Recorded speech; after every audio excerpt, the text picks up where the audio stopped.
વિદેશ જવાનો આજકાલ લોકોને ભારે ગેલું લાગ્યું છે, ત્યારે વિદેશ જવાના ધકારા આપનારા સાથે છેતરપિંડી અલગ રીતે થતી હોવાનું સામે આવ્યું છે। ત્યારે વિદેશ જવા ઈચ્છુક લોકોને યુકે, કેનેડા તથા રોમાનિયા દેશના ખોટા વિઝા બનાવી આપીને લાખો રૂપિયાની છેતરપિંડી કરનાર આરોપીને ઝડપી પાડવામાં આવ્યો છે। 2021માં આરોપી જયદીપ મોજીદ્રાએ તેના ભાગીદાર આગમ પરમાર, રક્ષિત પટેલ તથા વિનીત પરમાર સાથે મળી વડોદરામાં વિઝાની પ્રોસેસ તથા વિઝા અપાવવાના કામ બાબતની ઓફિસ ચાલુ કરી હતી।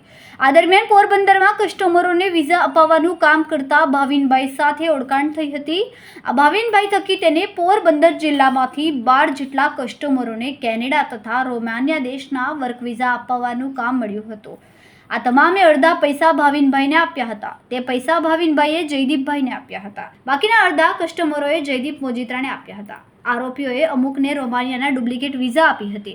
આ દરમિયાન ભાવિનનું રોડ એક્સિડન્ટમાં મોત થયું, જેથી કસ્ટમરોએ પ્રેશર કરીને વિઝા અપાવવા માટે દબાણ કરતા આરોપીઓએ વિઝા અપાવવાનું કામ ન થતાં ઓફિસ બંધ કરીને નાસી ગયા હતા, જેથી આ અંગે ગુનો દાખલ થયો હતો।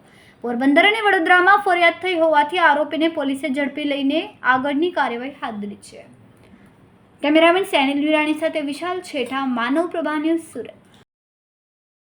અમારા વિડિયોની નવી અપડેટ મેળવવા માટે સબસ્ક્રાઇબ કરો માનવ પ્રભા ન્યૂઝ ચેનલને, બેલ આઇકન ક્લિક કરો લેટેસ્ટ વિડિયો સૌથી પહેલા મેળવવા માટે।